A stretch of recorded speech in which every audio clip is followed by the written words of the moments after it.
এমন শীতের মধ্যে চাদর পরেও গায়ে মানছে না। তার উপরে ট্রাকে বসে বসে মাথার মধ্যে পুরো কুয়াশা ভর্তি করে দোকানে যাচ্ছি। কে জানে সর্দি কাশি লাগবে নাকি। যা বলেছেন দাদা। আহারে, আজকে এত রাত হয়ে গেল বুঝতেই পারলাম না। আসলে আমার উচিত ছিল সকাল সকাল বাড়ি থেকে বের হওয়া। সকাল সকাল যদি বাড়ি থেকে বের হতাম তাহলে বিকেল নাগাদ বাড়িতে ফিরতে পারতাম। কেন যে এত দেরি করে কাপড় কিনতে বের হলাম কে জানে। এত রাতের বেলায় এমন শুনশান রাস্তা দিয়ে যাওয়াটা তেমন কোনো ভালো কথা নয়। কি যে হবে আমার শুধুমাত্র ওপরওয়ালাই জানে।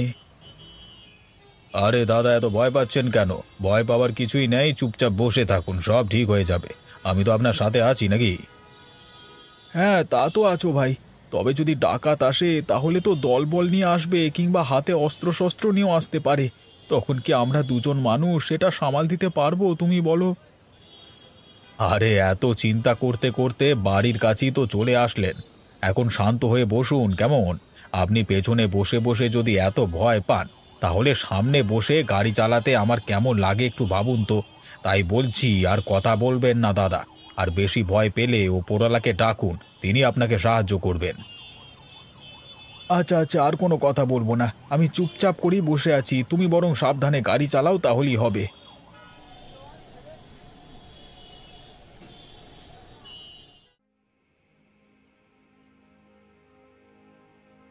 সুবলদা, আমার বাচ্চাটার জন্য কিছু শীতের কাপড় দেখাও তো। বাচ্চাদের সোয়েটার, হাত মোজা, পা মোজা, মাথার টুপি সবকিছুই দেখিও কেমন। হ্যাঁ, তা তো দেখাবই। আগে তোমরা ভেতরে এসে বসো, তোমাদের জন্য চা পানির ব্যবস্থা করছি। এরপরে সবার জন্য কাপড় দেখাচ্ছি। হ্যাঁ, বাইরে দাঁড়িয়ে দাঁড়িয়ে কথা বললে হবে নাকি? হে, দেখছো না চারিদিক কেমন মেঘাচ্ছন্ন হয়ে গেছে, মনে হচ্ছে বৃষ্টি হবে। এত কাপড় চোপড় পরে বসে আছি, তাও ঠান্ডা কেবল বেরিয়েই যাচ্ছে। ইস, শীতের সময় বৃষ্টি হলে কি যে কষ্ট ভোগান্তি বেড়ে যাবে আমাদের, কি আর বলবো।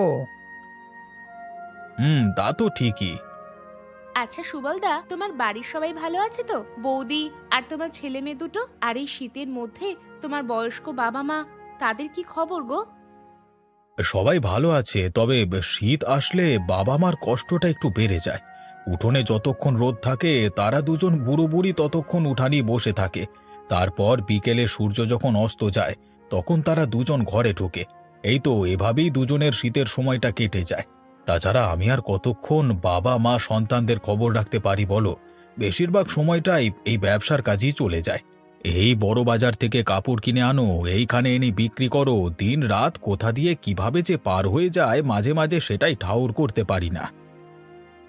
হ্যাঁ গো সুবলদা, আমরা সবাই তো তোমার ব্যাপারে জানি। তুমি কতটা সৎ এবং নিষ্ঠাবান।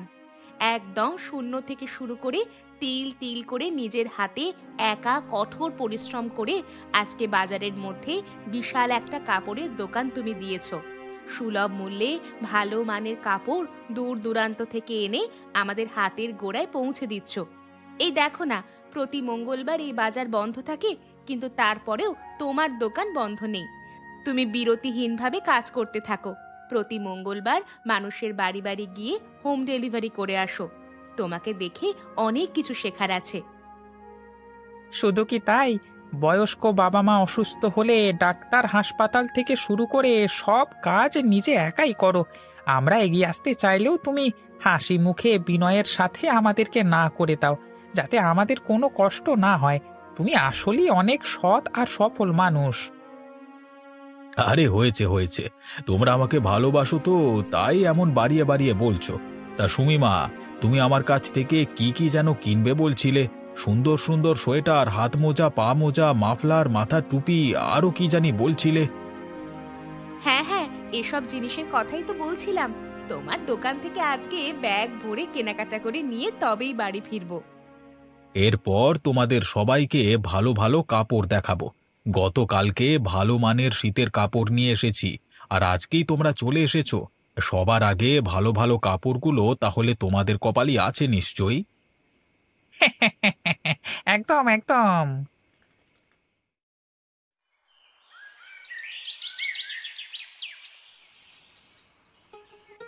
হ্যাঁ, দুজনেই এত মন দিয়ে কি লিখছিস রে, কবিতা নাকি? হ্যাঁ বাবা, শিক্ষক বলেছে লিখে লিখে পড়লে নাকি বেশি মনে থাকে। তাই এখন থেকে সবকিছু লিখে লিখে পড়বো। হ্যাঁ বাবা, দাদা একদম ঠিক কথাই বলেছে। শিক্ষক আমাদের এই কথাই বলেছেন, প্রতিদিন আমরা যখন পড়াশোনা করব তখন সেটা পড়ার পরে আমরা যেন সাথে সাথে লিখে ফেলি, তাহলে সেটা মাথায় একদম গেঁথে যাবে। এই কারণেই আমরা দুই ভাই বোন এখন লিখে লিখে পড়ছি। কেমন হয়েছে বাবা বলো তো?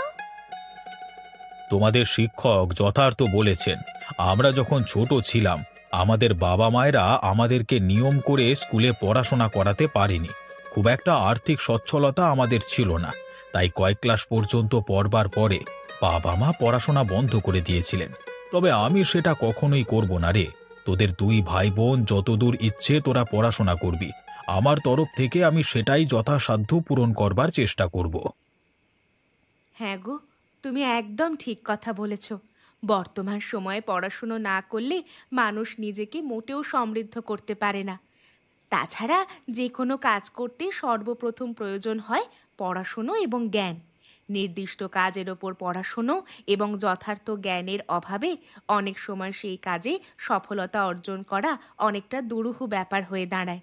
বাবা মা হিসাবে আমাদের অবশ্যই দায়িত্ব তোদের দুজনকে পড়াশুনো শিখিয়ে মানুষের মতো মানুষ করে দিয়ে যাওয়া, আর আমরা এটাই করব। ঠিক আছে মা, আর আমাদের দুই ভাই বোনের দায়িত্ব হচ্ছে ভালো মতো পড়াশোনা করে প্রতি ক্লাসে ভালো করে একটা স্থান পাওয়া। আমরা অনেক চেষ্টা করব তোমাদের মুখ উজ্জ্বল করতে। তাছাড়া আমাদের শিক্ষকও বলেছেন পড়াশোনা করবার কি দাম সেটা আমরা হয়তো এ বয়সে বুঝবো না, কিন্তু যত বড় হব তত আমরা বুঝতে পারবো যে পড়াশোনা করবার কি মূল্য। পড়াশোনা না করলে ভালো চাকরি, ভালো কোনো ব্যবসা বাণিজ্য করতে পারবো না, তাই না বাবা? হ্যাঁ রে বাবা, তাই তো। আচ্ছা এখন চল, অনেক রাত হয়ে গেল, খেয়ে দে ঘুমিয়ে পড়বি চল। সকাল সকাল তো আবার স্কুলে যেতে হবে। কি যে ঠান্ডা পড়েছে, মনে হচ্ছে আরো কয়েকটা চাদর পরে বসে থাকতে হবে। আচ্ছা, তোরা দুই ভাই বোন বই খাতা গুছিয়ে খেতে আয়, আমি তরকারি গরম করে নিয়ে আসছি। আচ্ছা মা।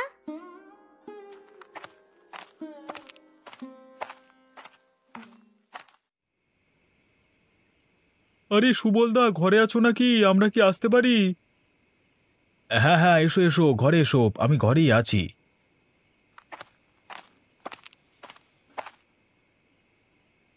ও, তোমার ছেলে মেয়েদেরকে তুমি বুঝি পড়াশোনা শেখাচ্ছ? হ্যাঁ, তা খুব ভালো করছো গো। হ্যাঁ, কি যে বলো, আমি আমার ছেলে মেয়েদেরকে আর পড়াশোনা শেখাবো? ওরা এই বয়সে যা পড়াশোনা শিখেছে সেটা তো আমি আর ওদের পড়াতে পারবো না। আমার বাবা মা তো আর ওদের ক্লাস পর্যন্ত আমাকে পড়ায়নি। যাই হোক, তোমরা কেন এসেছো এত রাতে সেটা বলো, তার আগে এখানে বসো তো। সুবলদা, সত্যি কথা বলতে কি, আমরা স্বামী স্ত্রী দুজন তোমার কাছে একটা বিপদে পড়ে এসেছি। হ্যাঁ, খুব বিশ্বাস নিয়ে এসেছি যে একমাত্র তুমিই পারো আমাদেরকে এই বিপদ থেকে উদ্ধার করতে। এত কাঁচুমাচু করছো কেন? এত সংকোচ করবার কিছু নেই, তোমরা নির্দ্বিধায় বলে ফেলো, আমি শুনছি, আর আমার সাধ্যমতো আমি তোমাদেরকে সাহায্য করবার চেষ্টা করব। তার আগে তো বলবে কি হয়েছে নাকি। সুবলদা, আমি আর আমার স্ত্রী যে কারখানায় চাকরি করতাম না, সেখানকার মালিক আমাদের দুজনকে আজকে চাকরি থেকে বের করে দিয়েছে। বলেছে আর কোনোদিন আমাদের মুখ তারা দেখতে চায় না। আর তুমি তো জানো আমাদের সংসারটা এই চাকরির ওপরই নির্ভর করছে। এভাবে হঠাৎ করে চাকরি চলে গেলে ছেলে মেয়ে বাবা মা নিয়ে তো রাস্তায় বসতে হবে গো। তোমাদের কারখানার মালিক তোমাদেরকে বের করে দিল কেন এভাবে হঠাৎ করে? কোনো ভালো কর্মচারীদেরকে তো বের করে দেওয়ার কথা নয়। ঘটনাটা কি আমাকে একটু বলা যাবে? আরে দাদা, কোনো ঘটনা ফটনা নেই, তারা বড়লোক মানুষ, তাদের কখন কি মন চায়, কি বলে কি বোঝে সেগুলো বোঝা দেয়।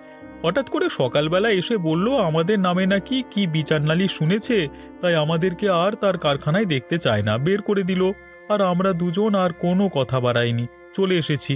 এখন তুমি যদি পারো আমাদের দুজনকে তোমার দোকানে একটা কাজের ব্যবস্থা করে দাও না, আমরা অনেক কৃতজ্ঞ থাকবো তোমার কাছে। দেখো, সব কাজ তো আমি একাই করি, তোমরা দুজন যেহেতু কাজ করতে চাইছো সেহেতু কাজ আমি দিতেই পারি। তবে কি বলতো, আমার এখানে কাজ করবার প্রধান শর্ত হচ্ছে সৎ হতে হবে।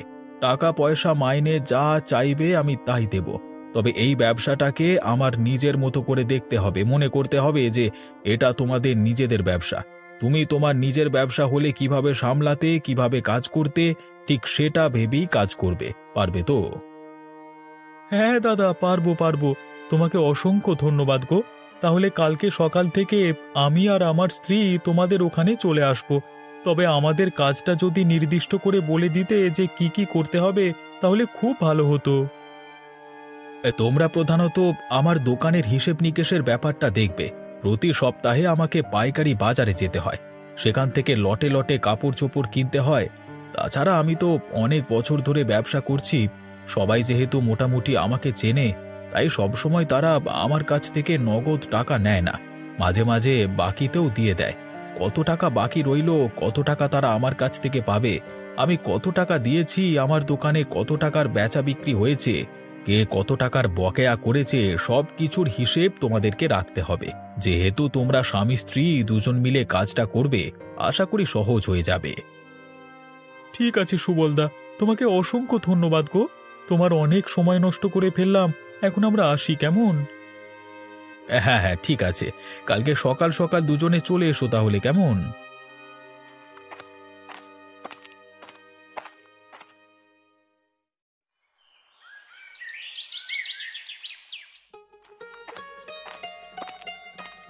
কি স্বামী স্ত্রী মিলে খুব ব্যবসা জমিয়ে দিয়েছো, তাই না? হ্যাঁ, প্রথম দিনে তোমরা আমার আগেই চলে এসেছো দেখে খুব ভালো লাগছে। তা এত সকালে তো কোনো ক্রেতা আসে না, কেউ কি আজকে এসেছিল নাকি? না দাদা, এখনো কেউ আসেনি। আমরা সকাল সকাল এসে পুরো দোকানটা ঝাড়পোছ করে দিয়ে একদম ঝকঝকে তকতকে করে রেখেছি। হুম, এই জন্যই আজকে এত সুন্দর সাজানো গোছানো লাগছে। আমি তো অতটা সময় পাই না, তাই ওভাবে সাজিয়ে গুছিয়ে সব সময় রাখতে পারি না। তোমরা প্রথম দিনেই আমার দোকানটাকে একদম নতুন বানিয়ে ফেলেছো, দেখে খুব ভালো লাগছে। তোমাদের অসংখ্য ধন্যবাদ। আরে দাদা, এটাতে ধন্যবাদের কি আছে বলো তো? এটা তো আমাদের দায়িত্ব, তাই না? এখন থেকে তোমার দোকান তো আমাদেরই দোকান। হ্যাঁ, এই কথাটা যতদিন পর্যন্ত মনে রেখে কাজ করতে পারবে, ততদিন দেখবে কাজ শতভাগ সুন্দর হবে। ঠিক আছে, তোমরা দুজন বসো। হ্যাঁ, আমি তিনজনের জন্য চা নিয়ে আসি। ওই যে মন্টুর দোকানের মন্টু খুব ভালো চা বানায়, খাঁটি গরুর দুধ দিয়ে। ওর ওই চা বানানোর পদ্ধতিটা আমাকে শিখে নিতে হবে। হ্যাঁ, যা ভালো বানায় কি আর বলবো। সকালে এক কাপ গরম চায়ের বিকল্প আর কিছুই হতে পারে না। সকাল সকাল এই চাটা খেলে দেখবে শরীর মগজ একদম চাঙ্গা হয়ে গেছে। আচ্ছা দাদা, যাও যাও, কোনো ক্রেতা আসলে আমরা ঠিক সামলে নিতে পারবো।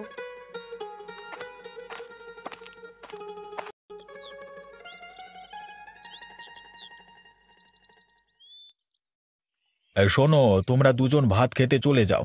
1টা বেজে গেছে, তোমরা দুজন ভাত খেয়ে আসলে এরপরে আমি ভাত খেতে যাব। আজ তো রোদে দেখা নেই, এমন শীতে কাজকর্ম করতে একদম ভালো লাগে না।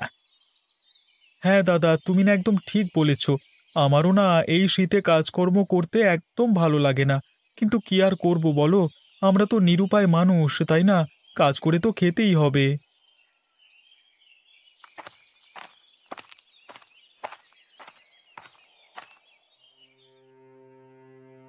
হায় হায় হায় হায়, আমি কি দেখতে পাচ্ছি? আমার হিসেবের খাতায় এত গোলমাল কেন? 3 মাস আগে পর্যন্ত সবকিছু আমি একা সামাল দিতাম, ততদিন পর্যন্ত সবকিছু ঠিকই আছে। কিন্তু এই 3 মাসের হিসেবপত্র দেখে আমার মাথাটা ওলটপালট হয়ে গেল। আমি তো ভুল করেও এই 3 মাসের মধ্যে একদিনও হিসেবের খাতাটা খুলে দেখিনি। দুজনকে বিশ্বাস করে বসেছিলাম, কিন্তু এখন এটা আমি কি দেখলাম? আরে, অধিকটাতে তো আমি 3 বস্তা কাপড় রেখেছিলাম, এখনো বস্তা থেকে কাপড়গুলো বের করেনি। দোকানে তেমন জায়গা নেই বের করে রাখবার, কিন্তু এখন 3টে বস্তা তো আমি দেখতে পাচ্ছি না। আমি তো দোকানের কোনো জিনিস বাড়িতে নিয়ে গিয়ে রাখি না, তাহলে দোকান থেকে 3 বস্তা কাপড় গেল কোথায়?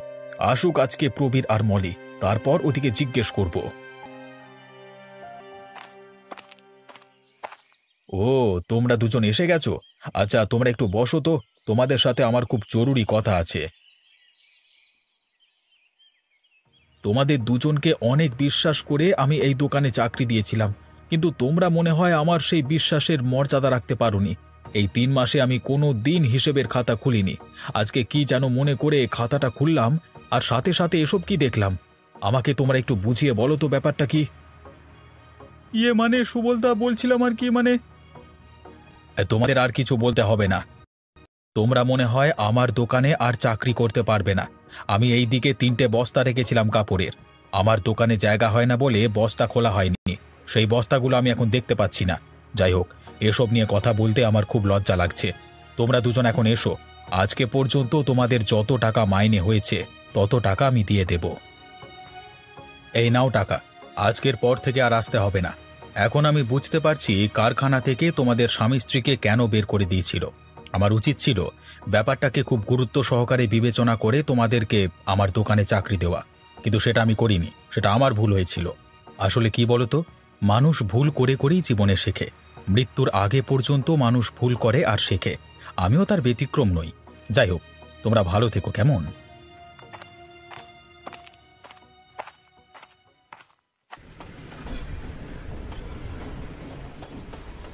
বছর শেষে এই শীতের সময় সবাইকে একসাথে নিয়ে ঘুরতে যাওয়ার মজাটাই আলাদা। তুমি তো শুধু ব্যবসা ব্যবসা করে জীবনের সব আনন্দকে মনে হচ্ছে বিসর্জন দিয়ে দিয়েছিলে। এখন সত্যি করে বলো তো, পরিবারের সবাইকে সাথে নিয়ে এই সময়টাতে ঘুরতে যেতে তোমার কেমন লাগছে? সত্যি বউ, তুমি একদম ঠিক কথাই বলেছ। আসলে কাজের পাশাপাশি মানুষের বিনোদনের প্রয়োজন আছে। তা না হলে মানুষ একদম যান্ত্রিক হয়ে যাবে। তখন মানুষ তাদের নিত্যদিনের কাজগুলোকে উপভোগ করতে পারবে না। সব সময় যেন মেজাজ খারাপ থাকবে। প্রবীর আর মলি আমাদের সাথে যা করলো, এ থেকে আমাদের শিক্ষা নিতে হবে। তুমি সৎ মানুষ, তাই হঠাৎ করে মানুষকে অন্ধভাবে বিশ্বাস করেছিলে, যেটা এখন থেকে আর কাউকে কখনো করবে না।